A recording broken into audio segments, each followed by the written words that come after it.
Thom Hartmann here on the best of the rest of economic and labor news.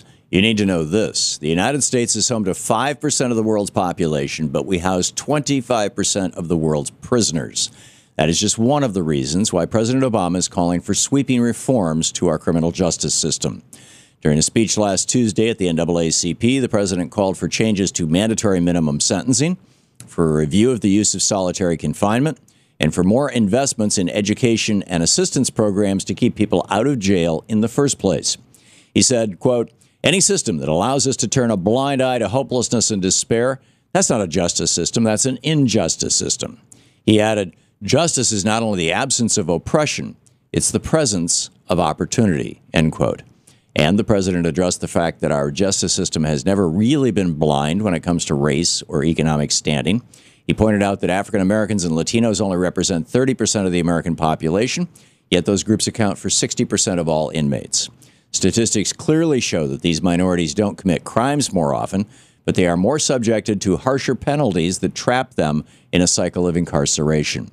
Although many of us have been pointing out the racial disparity and injustice in our nation for decades, more Americans are finally beginning to recognize these massive flaws in our criminal justice system.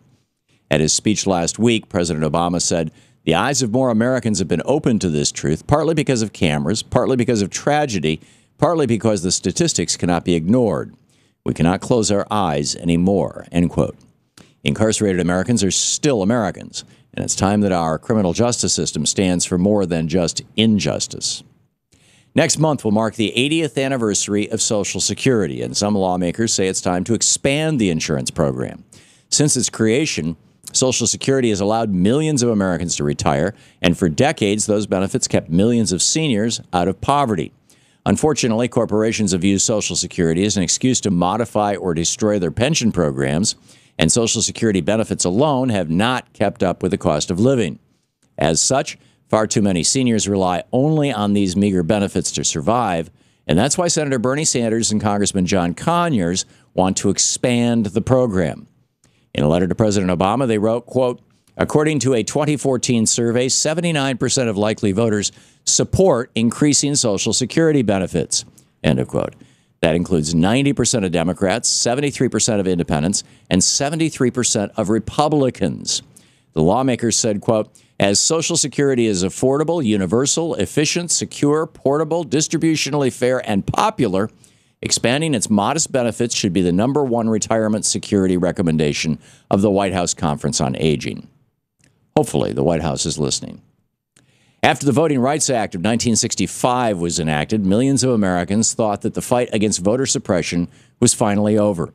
Little did they know that 50 years later, we would be witnessing the second round in the fight for voting rights. Last week marked the beginning of a 2-week trial that will address the lawsuit that challenges the constitutionality of North Carolina's 2013 voting law. That sweeping bill cut early voting hours by a week, barred voting in different precincts, ended the pre-registration of young voters, eliminated same-day registration, and drastically reduced the number of the types of ID that could be used to cast a ballot. That law has been dubbed, quote, the worst voter suppression law we've seen since the 1960s. And it's finally being subjected to a legal challenge thanks to the League of Women Voters, the NAACP, and a group of North Carolina students. They argue that this discriminatory law violates the 14th and 15th Amendments to the Constitution. But we'll have to wait and see whether the court agrees. The Dodd-Frank Act of 2010 requires corporations to disclose their CEO to median worker pay ratio. But that information is still being hidden from workers, shareholders, and the American public. That's why the AFL-CIO, MoveOn.org, Credo Action, and other groups delivered a massive petition to the Securities and Exchange Commission last week. That petition included more than 165,000 signatures of individuals who want the SEC to implement that disclosure policy, which was approved under the financial reform law 5 years ago. Decades ago, CEOs made 30 or 40 times what they paid their average worker, but today that ratio often exceeds 300 to 1. And CEOs don't want us to know how high those ratios are because they know how we would react. In a press release about their petition, Justin Krebs of MoveOn.org said, "Americans have made it very clear they want an economy that works for all workers and not just for CEOs. They want a level playing field.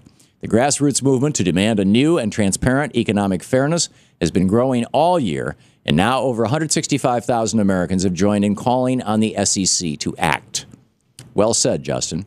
Now it's time for the SEC to take this step toward economic justice. And finally, the Pope is on a roll. After calling on the world to address climate change and lambasting the manufacturers of weapons of war, now Pope Francis is calling on the young people of the world to rise up against capitalism. At a recent celebration in Paraguay, the pontiff called global capitalism the dung of the devil that condemns and enslaves men and women. He called on the world's youth to rise up against the systemic greed for money, and he explained that he will need to be tough to do so, whether they're inspired by Pope Francis or by their peers. Today's young people are leading the fight toward a better future.